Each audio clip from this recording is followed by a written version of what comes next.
अस्सलामुअलैकुम, नमस्कार, आदाब। मैं हूं आपका दोस्त निहाल अख्तर पयामी और आप देखना शुरू कर चुके हैं आपका अपना चैनल गांव मोहल्ला। साथियों, गांव मोहल्ला बिहार विधानसभा चुनाव से जुड़ी तमाम तर छोटी बड़ी खबरें आप तक पहुंचाता रहा है।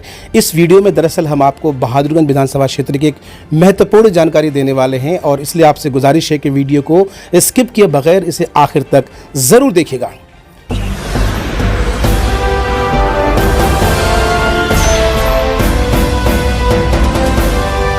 साथियों, जैसा कि आपको मालूम है, कल मजलिस-ए-इत्तेहादुल मुस्लिमीन का दामन प्रोफेसर मुशर्रफ आलम ने थामा है। प्रोफेसर मुशर्रफ आलम जिन्होंने पहले भी यहाँ से किस्मत आजमा चुके हैं और 2 दफ़ा वो रनर रह चुके हैं। अब उनके पार्टी में आ जाने से न सिर्फ कांग्रेस के खेमे में बल्कि मजलिस-ए-इत्तेहादुल मुस्लिमीन यानी AIMIM के खेमे में भी जो है साहब तरह तरह की बातें हो रही है। इस वक्त हमारे साथ मौजूद हैं जनाब अंजार नईमी साहब, जिन्होंने अभी हाल ही में पार्टी का दामन थामा है और ये इकलौते ऐसे संभावित प्रत्याशी हैं जिन्होंने जब पार्टी की मेंबरशिप ली थी तो बड़े ही तामझाम के साथ ये पार्टी में ज्वाइन हुए थे। जब इन्होंने पार्टी ज्वाइन की थी तब दूसरे तरह के समीकरण थे और कहा यह जा रहा था कि कहीं ना कहीं सबसे प्रबल दावेदार मजलिस के यही हैं। अब मजलिस में एंट्री हो चुकी है मुशर्रफ साहब का और तरह तरह की बातें हो रही हैं। कुछ लोग कहते हैं कि साहब उनका कद आपसे ऊंचा हो गया है, तमाम तर लोगों से ऊंचा हो गया है। कुछ लोग कहते हैं कि उनकी लकीर जो है साहब सबसे लंबी हो गई है। मैंने तब भी आपसे पूछा था कि अगर पार्टी आपको उम्मीदवार नहीं बनाती है क्या करेंगे। आज मुशर्रफ साहब पार्टी में शामिल हो गए हैं, कॉन्फिडेंस कितना किस लेवल पर है? आज भी मेरा कॉन्फिडेंस हाई है। मैं कहीं से भी पीछे नहीं हूँ और इंशाल्लाह पार्टी मुझे ही टिकट देगी। मेरे काम के बिना पर, मेरे कारकर्दगी पर, मैं जो मेहनत कर रहा हूँ जिस हिसाब से पार्टी के लिए अवाम से जो मिल रहा हूँ और इंशाल्लाह इस पर मुझे पूरा इत्मीनान है अपने सदर साहब पर, टिकट मुझे ही मिलेगी। ऐसा कहीं कोई दिक्कत नहीं है।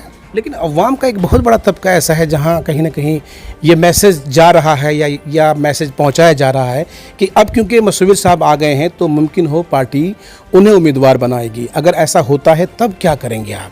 ये विरोधी दलों का ये षड्यंत्र चल रहा है, ऐसा कुछ नहीं है। पार्टी का जो अपना सिस्टम है वो अपना सर्वे कराएगी और मैं पूरा यकीन है कि सर्वे में अब खड़ा उतरूँगा मैं। और जहाँ तक सवाल है जो पार्टी का सिस्टम है उस हिसाब से लोगों से मिल करके जो ओपिनियन आएगा लोगों का और मैं उसमें खड़ा उतरूँगा, मुझे पूरा इत्मीनान है इस पर। अच्छा अंजार साहब, हमने पिछले कुछ दिनों से देखा है कि लगातार जो आप क्षेत्र का भ्रमण कर रहे हैं और लगातार जो फ्लड अफेक्टेड लोग हैं उनको जो मदद पहुंचा रहे हैं, राहत पहुंचा रहे हैं, तो किसी का डायरेक्शन था या आप खुद से कर रहे हैं या ऊपर से आपको आदेश दिया गया था कि भाई इस तरह से करना है?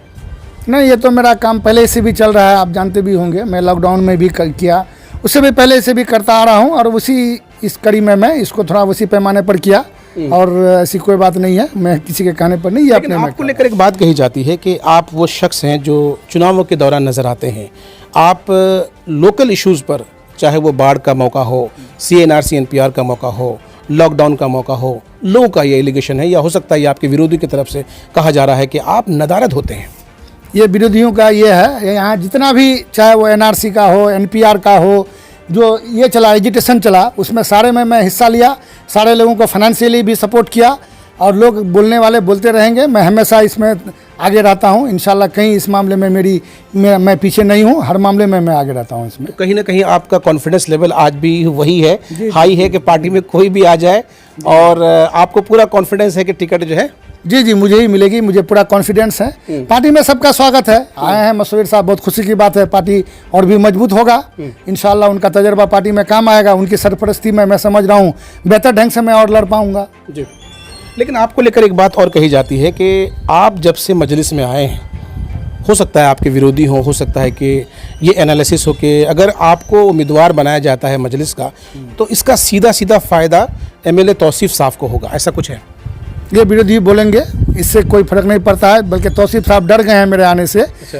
हो सकता है कि वही लोग ये तरह तरह की साजिशें रच रहे हैं, ऐसी कोई बात नहीं है।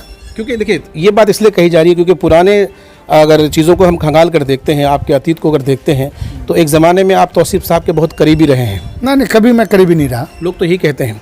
ना, मैं कभी करीबी रहा ही नहीं उनका। ये गलत बात है, ये गलत बात है।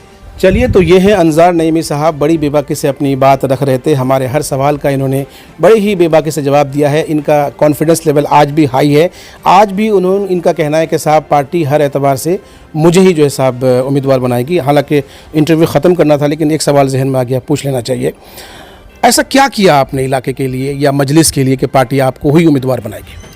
पार्टी क्या मतलब, जैसे मैं मैन टू मैन मिला लोगों को, अवैसी साहब के जो ये था मैसेज था उस तक पहुंचाया, लोग इससे मुतासिर भी हो रहे हैं और मैं जहां भी जा रहा हूं एक भीड़ जमा हो जाती है। ये अल्लाह का करम है कि लोग मुझसे जुड़ रहे हैं। लोग मेरे लिए आज जो मामला है जो ज्वाइन किया, लोग तरह तरह के प्रोपेगेंडा फैला रहे हैं कि ऐसा है वैसा है। लोग कुछ मायूस भी हो गए थे, लेकिन मैं लोगों को ये एतमाद दिलाया कि आप मायूस ना हो, इंशाल्लाह टिकट मुझे ही मिलेगी, हर हाल में मिलेगी। चलिए, तो ये बहुत इंपॉर्टेंट सवाल था, ये पूछना बेहद ज़रूरी था। दोस्तों, आपको बता दें कि कल जिस तरह से मसविर आलम साहब ने पार्टी ज्वाइन किया, तो उनके ज्वाइन के वक्त में मजलिस के एक भी संभावित प्रत्याशी मौजूद नहीं थे, जिससे हम ये कह सकते हैं, हमारा मकसद फूट डालना नहीं है, लेकिन हम कह सकते हैं कि कहीं ना कहीं कांग्रेस में भी और कांग्रेस के साथ साथ मजलिस के में भी मसविर साहब के आने से खलबली है और कहीं ना कहीं नाराज़गी भी है। खैर, फैसला अख्तरुल ईमान साहब को करना है जो प्रदेश अध्यक्ष हैं, और फैसला जो भी होगा तमाम प्रत्याशियों का कहना है, संभावित प्रत्याशियों का, कि वो सर आंखों पर होगा। गाँव मोहल्ला के लिए किशनगंज से निहाल अख्तर पयामी की रिपोर्ट।